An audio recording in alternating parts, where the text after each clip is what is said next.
If a patient goes to your office, really bad teeth, you cannot save those teeth. They have to be extracted. Or the denture wearer comes in. When they go to your office, what's that consultation like, and what are their options when it comes to dental implants?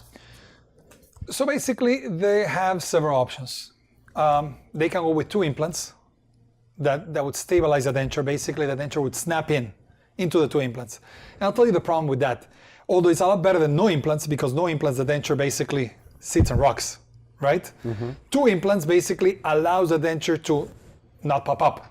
But the problem with that is the denture will do this. It will be rocking back and forth. Okay. So better than that would be 3 implants, and now you create a tripod. The problem with a tripod is that, again, a table with 3 legs is not a stable with like a table with 4 legs. Yeah.